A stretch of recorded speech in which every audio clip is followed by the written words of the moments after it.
monde et bienvenue au Mon Corvo, voici Kitaro et voici Kamaltero. Et bienvenue dans notre analyse du chapitre 974 de One Piece. C'était en 2017 et Eiichiro Oda en interview avait exprimé son souhait de créer des batailles navales de pirates en haute mer. Nous y voilà après l'incroyable flashback d'Oden Kozuki, après plus de 5 mois de vertige temporel, de mysticisme incroyable, nous revoilà dans tout ce qui peut sauver One Piece après tant de beauté, c'est Onigashima Summon. Vous l'avez vu en générique d'intro, on se refait une beauté avec le décor, tout est là. On aimerait remercier Louis Bellamy qui a remixé la musique pour donner un côté beaucoup plus solennel. La bagarre. Et on est super fiers aussi de se retrouver dans notre nouveau décor, ça, quel plaisir. Merci aux artistes, on va y revenir bientôt. Et aussi dans nos nouvelles tenues, vous avez été très nombreux à être super gentils en commentaire dans notre réaction live. Alors merci. Arigato. Nos tenues qui nous ont été offertes par Neokyo, vous nous demandez encore comment on les a obtenues, et ben c'est dans la description. C'est un site qui vous permet de tout acheter depuis le Japon et recevoir en France avec un service client en français. Vous pouvez donc obtenir toutes les exclusivités nippones tranquillou, que ce soit traditionnel ou même pop culture. Vous pouvez acheter tout ce que vous voulez et en plus c'est moins cher. Le lien est dans la description. Par exemple, il y a Stampede qui vient juste de sortir au Japon là à l'instant. Oui. C'est vertigineux de constater que tout était prévu par l'auteur depuis plus de 8 ans.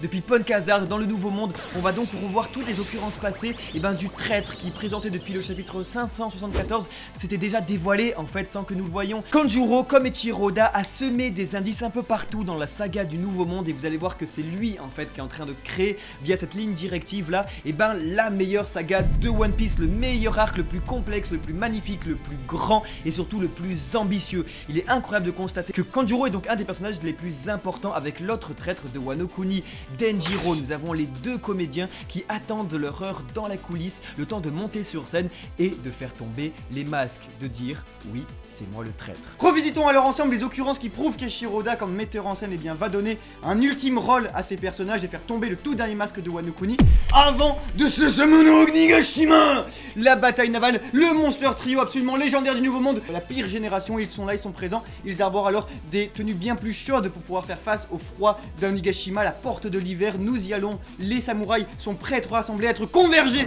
vers Kaido, à finir une bonne fois pour toutes, de sauver la lignée Kozuki des mains de Kanjuro, mais également d'Orochi, mais de Kaido. Tout cela grâce à un seul homme, quelqu'un qui a redoublé d'efforts pendant 20 ans, il était là, tout seul, permettant à l'aide de multiples sacrifices de sauver le game sans que personne ne le sache, Denjiro. Alors que depuis plus d'un an, nous parlons du théâtre des illusions, faisant de l'arc de Wano Kuni une véritable pièce de kabuki où ces personnages possèdent en réalité deux identités, les masques sont un à un tombés. Ainsi, Kinemon n'était pas le père de Momo, mais son serviteur. Kawamatsu n'était pas un kappa, mais un homme poisson. Hawkins n'a jamais voulu suivre Kaido. Apu travaillait en réalité depuis le début pour Kaido. Drake était en réalité un marine infiltré. Denjiro et Kyoshiro et Ushimitsu.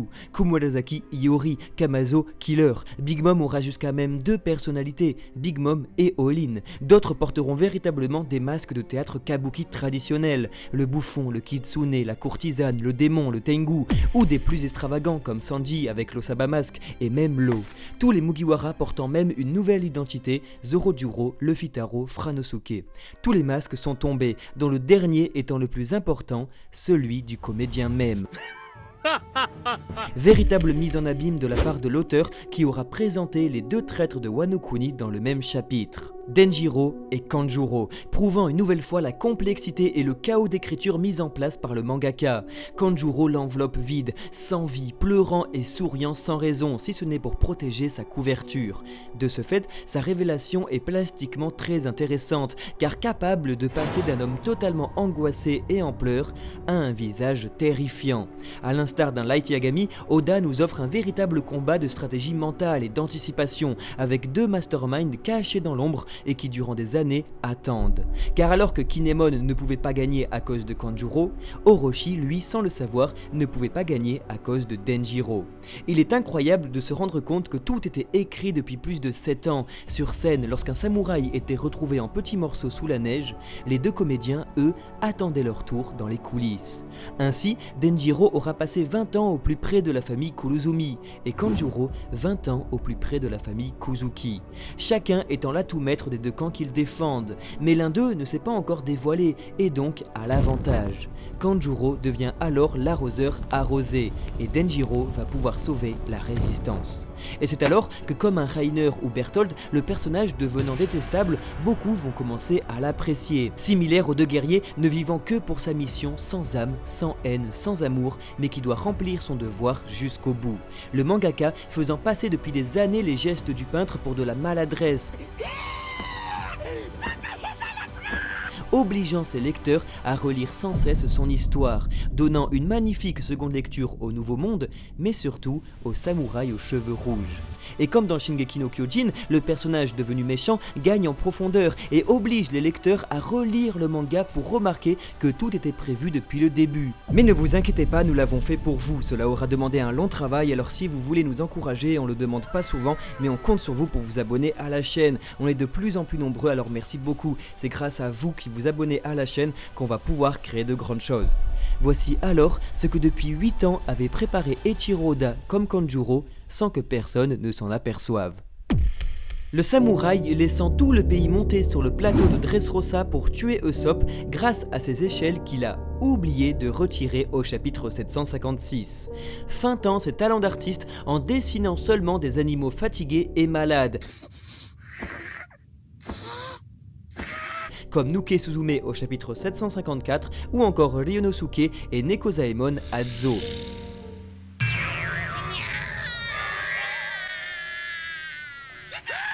Dessinant donc un dragon pour escalader Zo, les dragons étant les ennemis jurés des samouraïs.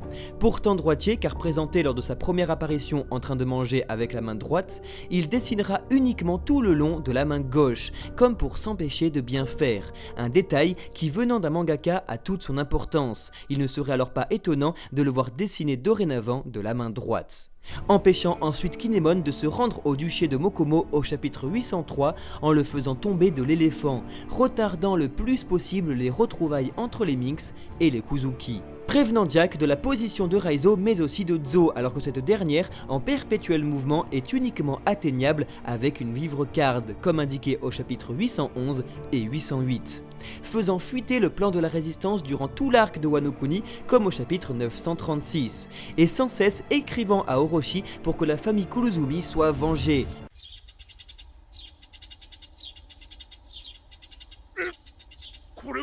Ainsi, des petits oiseaux messagers d'infortune peuvent être retrouvés au chapitre 920, lors du bond dans le futur. Ce sont eux qui livreront le message que lira Orochi au chapitre 974. Il est le seul fourreau rouge présent lorsque Yasue Shimotsuki, au chapitre 940, explique que l'ennemi peut comprendre trop facilement le tract de la révolution.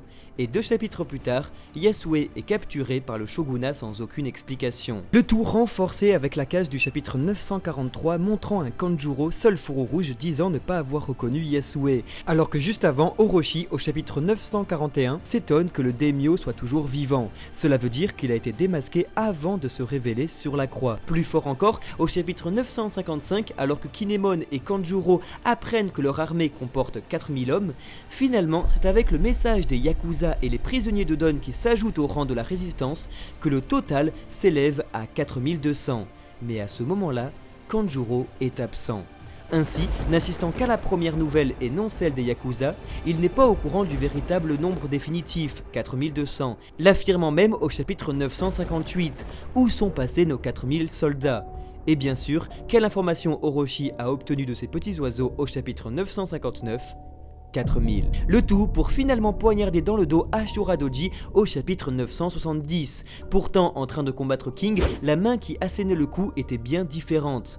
Maintenant, nous savons tout. C'est avec une écriture subtile que depuis 8 ans, Eiichiro Oda construit la saga la plus importante de son œuvre, la plus complexe comme la plus intelligente, celle de Wano Kuni. L'auteur donnant à l'antagoniste principal un discours réflexif sur Kanjuro avec 2 phrases, appuyant la mise en abîme du comédien tout en brisant le 4e mur. Beau travail, fin du spectacle, voici ton rôle dans cette saga.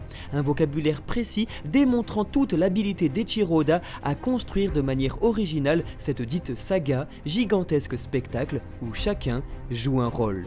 expliquant enfin d'où venait son fruit du démon, forcément de la seule famille du pays à connaître l'existence de ces derniers, ne laissant plus qu'à connaître l'origine de celui de Kinemon, dont la seule explication remonte au chapitre 663. Il est aussi légitime de se demander ce que le traître a fait du corps de Yasue ayant insisté pour l'inhumer au chapitre 951. Rappelez-vous, c'est au chapitre 962 que Kanjuro nous était présenté pour la première fois comme un homme étrange volant les cheveux des vivants comme des morts. Yasue Shimotsuki, dit le hérisson, et possédant une coupe de cheveux spécifique, va peut-être être utilisé par Kanjuro pour en faire un double en encre fidèle à l'original. Une horrible vision pour les fourreaux rouges qui devront affronter leur vieil ami. Maintenant capable de véritablement dessiner, le peintre devient un ennemi redoutable et il est même possible que sans que nous le sachions, ce n'étaient pas nos amis que nous voyions, mais des dessins de Kanjuro, capables de reproduire parfaitement des êtres humains. Alors que les fourreaux rouges étaient initialement 10, aujourd'hui ils ne sont plus que 8, et alors que le serpent Orochi n'a que 8 têtes, le compte est enfin bon. Nous pouvons être sûrs que le shogun périra de leurs mains, un pour chaque tête. Seulement, Kanjuro devenu antagoniste, il va falloir aussi quelqu'un pour se débarrasser de lui. C'est pourquoi, comme annoncé au chapitre 973, Shinobu est en réalité devenue elle aussi une vassale des Kuzuki, et la seule ninja, dirons-nous, fourreau rouge. C'est pourquoi, de retour à 9, la prophétie de Toki qui annonçait 9 ombres venues du passé serait juste, et 8 fourreaux rouges s'occuperaient des têtes d'Orochi, et le 9e de Kanjuro. Il est donc très émouvant d'imaginer Eiichiro Oda assis derrière le même bureau depuis 8 ans, éparpiller et cacher les actions de Kanjuro. Et alors que nous étions sous la neige de Ponkazard, venant de découvrir un dragon et nous demandant qui était César, l'auteur, lui, avait déjà en tête l'histoire d'Oden Kuzuki et de ses fourreaux rouges. Kanjuro est un véritable acteur, attendant patiemment son heure en coulisses jusqu'à finalement rentrer en scène pour clore l'acte, confirmant une bonne fois pour toutes que Wano Kuni est bien écrit comme une gigantesque pièce de kabuki, où chaque personnage cache une double identité. Et dans un pays où chacun joue un rôle, le plus dangereux est le comédien.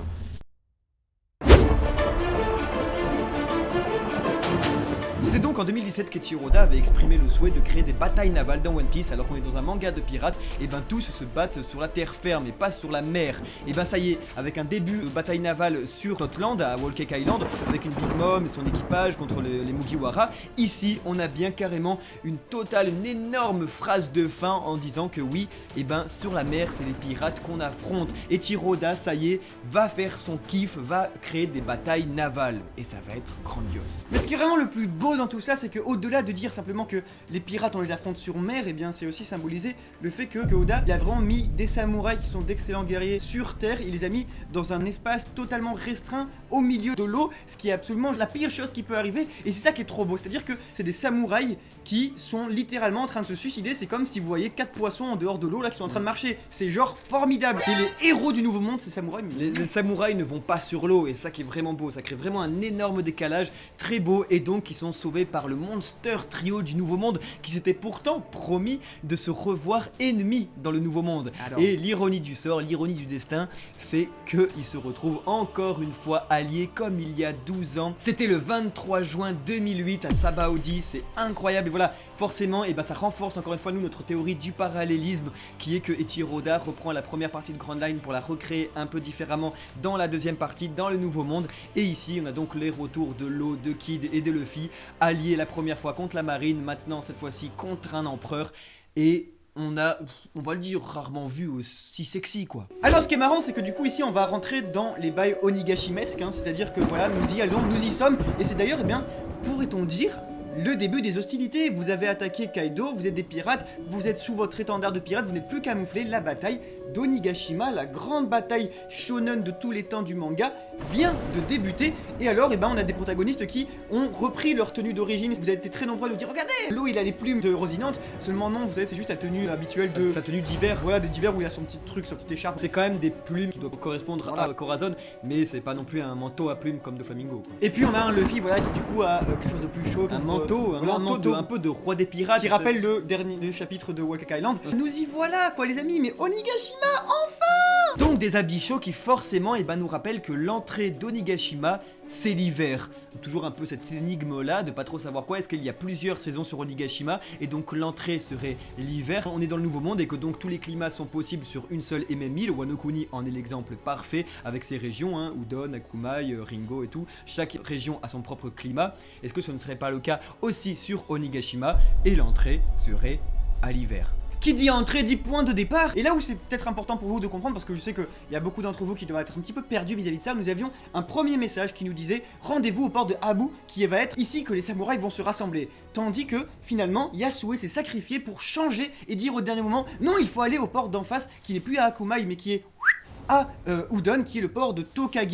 Et le port de Tokage, du coup, c'est ici que, sans que Orochi le sache, nous allons aller sur Onigashima. Cependant, vous le savez, au 958, nous étions devant et nous disions merde, tous les bateaux ont été fracassés. Vous avez vu dans la première partie du coup qu'on explique comment cela est possible, parce que simplement, eh bien, c'est des leurres qui ont été placés ici, sans doute un petit peu pour qu'Orochi fasse oh c'est ça les forces alliées, tandis qu'en réalité, non, Tokage qui était la mise à jour, on l'a démise à jouer pour retourner au port de Abu qui est à Akumai, là où attendent les 4200 forces alliées de Kinemon. Parce que oui, petit détail très important, c'est Kid qui le dit, au port d'en face il y a un tas de samouraïs qui attendent et le port d'en face de Tokage c'est celui d'Akumai et donc de Abu. Nous avons ici l'histoire, comme on a dit en première partie, de l'arroseur arrosé. C'est donc Denjiro, au courant que Kanjuro mettait au courant Orochi, a pu déjouer tout ça. Et donc on a vraiment le fait de je nique absolument toute la résistance, sauf que derrière il y avait l'atout ultime de la résistance qui était Denjiro. C'est très beau et c'est à la fois très complexe en fait, vraiment ça demande une deuxième lecture de l'arc mais aussi de la saga du Nouveau Monde et ça oblige les lecteurs à tout relire et à tout redécouvrir parce que tout était prévu depuis le début, enfin c'est incroyable. Et donc Denjiro, on va sûrement le voir dans le début du prochain chapitre, c'est lui qui a sauvé totalement la situation alors que c'était une débandade au chapitre 959, une estampille disons-le, les ponts cassés, tout et tout, et ben encore une fois c'est lui qui a dû protéger tout le monde et ne surtout pas dire d'aller là où était le traître, donc à Tokage, mais revenir à Abu. Message d'appréciation extrêmement important du cœur là pour Denjiro, parce qu'il est important de noter, dans ce moment critique où Denjiro, cet homme comme ça qui vraiment aimait son maître, est rentré dans un petit temple et s'est mis en boule et a crié de toutes ses forces, et bien c'est juste grâce à ce moment très précis que tout a changé et que nous pouvons, et bien vraiment continuer notre histoire. Alors déjà, ce temple, moi je pense, j'y ai pensé cette nuit en m'endormant comme ça, je me suis dit, oh c'est ouf, je pense que c'est le temple d'Enma. Mais le temple d'Enma, en fait, je crois que c'est grâce à Denjiro que s'appelle comme ça, parce que le temple d'Enma c'est le temple de la colère. Cet homme qui a tellement crié que du coup son visage s'en est transformé. Et alors ça les amis, c'est, mais si vous voulez, la plus grande forme d'abnégation en fait, parce que tous ont eu leur rôle à jouer, mais lui c'est la carte maîtresse, c'est la trump card absolue, parce que là où il a fait quelque chose d'absolument fantastique, c'est que déjà c'est un sans faute, cependant Kanjuro c'est un sans faute également aussi. Les deux vraiment c'était égalité, égalité, égalité, jusqu'à un moment précis, crucial, qui est la mort de Yasue Shimotsuki, puisque et bien ici, Orochi, Kanjuro, tous ils devaient se dire écoutez, c'est quand même un des hommes les plus importants de Wano Kuni, l'ami ultime de leur maître, si il le laisse mourir, c'est sûr et certain qu'on n'a pas de top chez nous. C'est obligé, l'information va pas être donnée. Et ben Denjiro, je pense que, on avait dit dans la précédente review, qu'en dialoguant avec Yasue, quand il dit tu me captureras et tout, ils ont fait le plus grand sacrifice, ils ont fait chut, on se tait, et à partir de là, Denjiro avait gagné. Ce qui donne une double lecture incroyable du sacrifice de Yasue, qui fait que lorsque nous pensait, mais c'est tellement, c'est Death Note en fait, entre les deux personnages c'est Death Note, parce que si on pensait que Yasue s'était sacrifié pour changer le port de Abu à Tokage, en réalité ça c'était la première lecture en phase pour que Kanjuro le dise à Orochi, en fait. Cependant, avec Denjiro il s'est dit je vais changer le port à Tokage, Kanjuro va le savoir, ou en tout cas la top va le savoir, parce qu'ils savent pas que c'est Kanjuro, pour que Orochi puisse partir de Abu et détruire Tokage, mais toi, en réalité, tu sais très bien que tu partiras de Abu et tu leur diras au dernier moment. À l'instar un peu du combat Luffy Katakuri, chacun voyait les attaques de l'autre dans le futur, voilà. Chacun voit la stratégie de l'autre dans le futur, anticipe, très beau. Denjiro a donc sûrement anticipé et prévenu les Mugiwara du danger qu'encourait le Sunny. Comment a-t-il pu être sauvé alors que pourtant explosé au chapitre 959? Peut-être Jinbei le retour, ou Nekomamushi. Dans tous les cas, il est sûr et certain que Denjiro est son sauveur. Des big brain, chose que... Des intellectuels. Et alors nous avons donc un Momonosuke enlevé par Kanjuro qui je pense va réussir son coup, retourner sur Onigashima tranquillou et tout, parce que ce qui serait très intéressant, c'est que nous avons donc un Kaido ici qui en début de chapitre fait bien comprendre à Orochi qu'il a besoin des fourreaux rouges pour leur demander quelque chose et leur soustraire des informations. Comme déjà dit au chapitre 819, les fourreaux rouges sont traqués par Orochi et Kaido pour tout simplement obtenir des informations sur le One Piece, sur les aventures d'Oden qui a fait le tour du monde. Et ce que, en plus de tout ça, et ben Orochi Kakashi ne demande pas l'héritier des Kuzuki pour obtenir vraiment ces informations, son art des poneglyphes. Bah ouais. Parce que peut-être que Kaido, lui, n'est pas au courant, qu'il ne l'a jamais appris comme son père, et doit se dire que c'est le dernier qui doit pouvoir lire les poneglyphes, sans connaître forcément l'histoire de Nico Robin. C'est pourquoi, peut-être qu'il se dit, j'en ai besoin, moi, de lui. Ce serait très beau que tout finisse par Momonosuke et Kaido, encore une fois. Ça converge. Voilà, c'était au chapitre 700 pile, où on voyait la toute première apparition de Kaido avec une main qui disait « Quel est ton nom ?» Avec un Luffy qui se demandait si Momonosuke avait peur du vide, et voilà, on a tout, on avait la scène du vertige, on a Kaido qui tient Momonosuke, tout part de là en fait, c'est là que naît l'espoir. Momonosuke va sûrement se rendre sur Onigashima et ça donne une nouvelle raison au Feu Rouge de s'y rendre. Alors vous le savez, Toki Kuzuki envoie sa terrible prophétie pour dire les 9 fours rouges reviendront dans 20 ans, etc. Oui. Cependant, du coup, là il est légitime de questionner sa prophétie en disant au final ils sont plus que 8. Cependant, c'est pas sans oublier Shinobu qui, dans le chapitre précédent, le 73, demandait si elle pouvait être vassale. Le simple fait de le dire, elle est très marxiste, ça le devient. C'est-à-dire que vraiment, elle devient vassale si elle le veut, parce que chez Oden Kuzuki, c'est pas lui qui décide, c'est ses vassaux. Mais le plus important, et moi j'aimerais juste souligner ça, c'est que la prophétie de Toki Kuzuki, il faut pas la prendre dans ce propre du terme, parce que c'est simplement, je pense, la lettre d'Oden qui a été lue, la suite en fait. Toki déchirait la lettre d'Oden, et donc c'est elle qui a exprimé la fin de cette même lettre. C'est bien Oden qui parle de Toki en parlant de la lune. La lune qui ne connaît pas l'aube, et bien pour ça, il parle de sa femme, tout simplement. Pourquoi? Parce que lui, il connaît le One Piece, et elle cherche du coup la fin de la nuit, c'est-à-dire l'aube, c'est-à-dire dans 20 ans. Donc toi, ma lune, c'est beau quand même, qui ne connaît pas l'aube, il l'invite du coup à faire un bond dans le 20 ans. Emmène les 20 ans dans le futur, et donc c'est ça, toi ma lune, utilise ton pouvoir, amène les 9 ombres dans le futur, les 9 forcément qui ne sont aujourd'hui plus que 8, sauf si Shinobu reprend le flambeau de Kanjuro. Là-dessus, on pourrait se demander si à la toute fin il n'y aura pas rédemption un peu pour le Kokoro de Kanjuro, les derniers flashbacks. Je vois trop la scène, ce serait magnifique, un flashback de Kanjuro qui se souvient d'Oden, qui lui demande par exemple « Ouais, j'étais distant, ça va, tu m'en veux pour quelque chose ?» Et là ce serait une explosion de...